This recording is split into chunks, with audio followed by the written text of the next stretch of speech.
நான் ஒரு படத்தை பண்ணிட்டேன், தோத்துட்டேன். நல்ல படம் தான் மனுநீதி.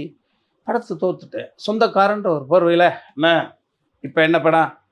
ஃபோன் வரும் சார். ஃபோன் அட்டன் பண்ணி சங்கடமாக இருக்குது சார். நல்லா இருக்கீங்களா? அப்படி தானே கேட்கணும். இன்னும் நல்லா இருக்கீங்களா? ஏதாவது பிரச்சனையா? இல்லை காசு அனுப்பட்டுமா? இல்லையா? அப்படி கேட்டீங்க. அப்படி நம்மளுக்கு தெரியும்ல. தங்கச்சி இப்படி இருக்காங்க, இப்போ பிள்ளைங்க நல்லா படிக்குது. அப்புறம் படம் கிடச்சிருச்சா? இந்த ஃபோன் வந்துச்சுன்னா படம் கிடச்சிருச்சான்னு தான் கேட்பாங்க. அப்போ ஒரு நாள் எல்லை மீறும்ல, நம்மளுக்கு குறுகுறுப்பு மண்டை வலிக்கும்ல. நம்மளும் மனுஷன் தானே சார். இல்லைனா வலிக்கும், சத்த போட்டால் வாயை திறந்தா சத்தம் வருது. இப்போ இனிமேல் இந்த கேள்வியின் மூலமாக எனக்கு கிடைச்சா ஒரு ஒரு ஊடகத்தின் மூலமாக வெளியில் வந்துடாதா?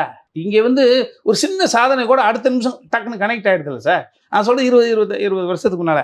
அப்போ நான் அதற்கான கேள்வி அதை நான் ஓரளவு எனக்கு அந்த பக்குவம் இருந்ததுனால, வறுமை அதீதமாக அனுபவித்த காரணத்தினால என்னை காப்பாற்றிருக்கிறதுக்கான ரைட்ஸ் இருக்குது. வசதியான பிள்ளைங்க வறுமையை அனுபவிக்காத காரணத்தினால இந்த கேள்விக்கான பதில் சொல்ல முடியாமல் தடுமாறிடுறாங்க. இதான் வித்தியாசம். நான் அதுலேருந்து தப்பிச்சுக்கிறதுக்கு அவன் வழியை சொல்லிடுறேன். சொல்லுங்க. அதை நகைச்சுவை கையாள்வேன். இந்த ஃபோன் வரும், படம் கிடச்சிருச்சா?